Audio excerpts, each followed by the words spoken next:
Capítulo 3 da Política Agrícola e Fundiária e da Reforma Agrária. Artigo 184.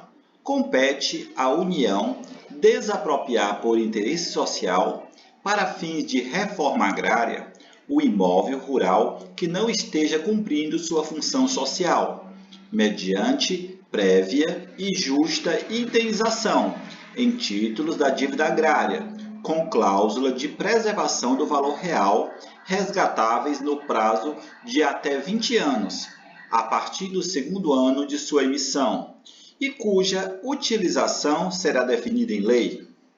Parágrafo 1º.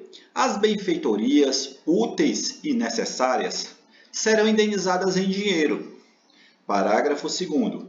O decreto que declara o imóvel como de interesse social para fins de reforma agrária autoriza a União a propor a ação de desapropriação.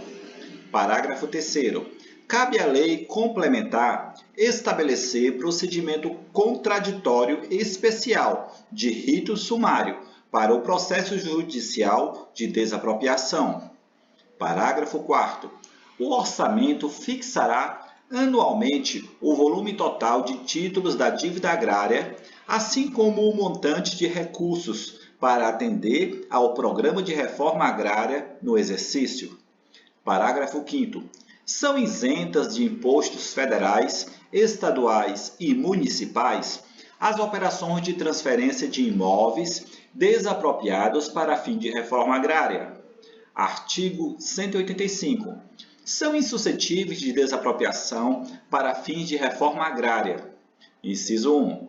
A pequena e média propriedade rural, assim definida em lei, desde que seu proprietário não possua outra.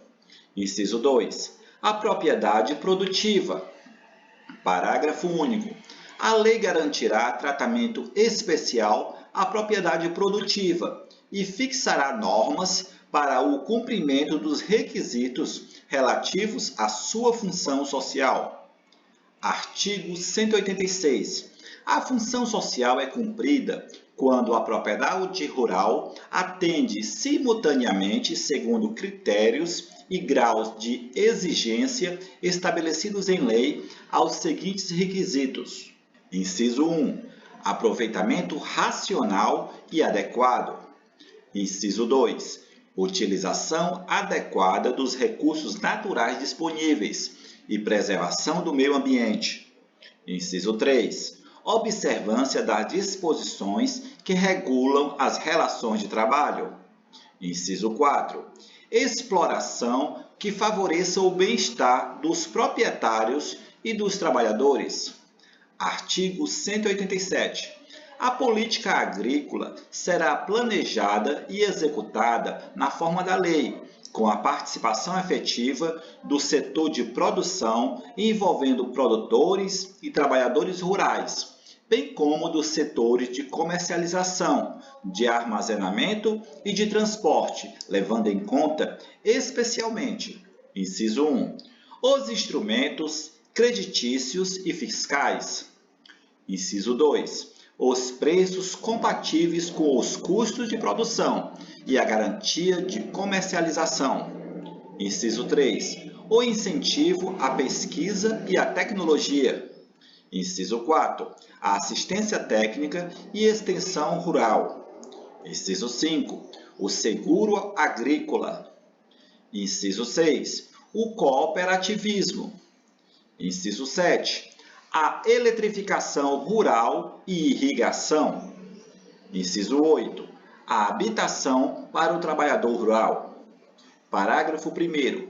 Inclui-se no planejamento agrícola as atividades agroindustriais, agropecuárias, pesqueiras e florestais. Parágrafo 2º. Serão compatibilizadas as ações de política agrícola e de reforma agrária. Artigo 188. A destinação de terras públicas e devolutas será compatibilizada com a política agrícola e com o Plano Nacional de Reforma Agrária. Parágrafo 1º. A alienação ou a concessão a qualquer título de terras públicas com área superior a 2.500 hectares, a pessoa física ou jurídica, ainda que por interposta pessoa, dependerá de prévia aprovação do Congresso Nacional. Parágrafo 2º. Excetua-se do disposto no parágrafo anterior as alienações ou as concessões de terras públicas para fim de reforma agrária. Artigo 189. Os beneficiários da distribuição de imóveis rurais pela reforma agrária receberão títulos de domínio ou de concessão de uso, inegociáveis pelo prazo de 10 anos. Parágrafo único. O título de domínio e a concessão de uso serão conferidos ao homem ou à mulher, ou a ambos, independentemente do estado civil, nos termos e condições previstos em lei. Artigo 190. A lei regulará e limitará a aquisição ou o arrendamento de propriedade rural por pessoa física ou jurídica estrangeira e estabelecerá os casos que dependerão de autorização do Congresso Nacional. Artigo 191. Aquele que, não sendo proprietário de imóvel rural ou urbano, possua como seu por 5 anos ininterruptos, sem oposição, área de terra em zona rural não superior a 50 hectares, tornando-a produtiva por seu trabalho ou de sua família, tendo nela sua moradia, adquirir-lhe-á a propriedade. Parágrafo único. Os imóveis públicos não serão adquiridos por uso capião.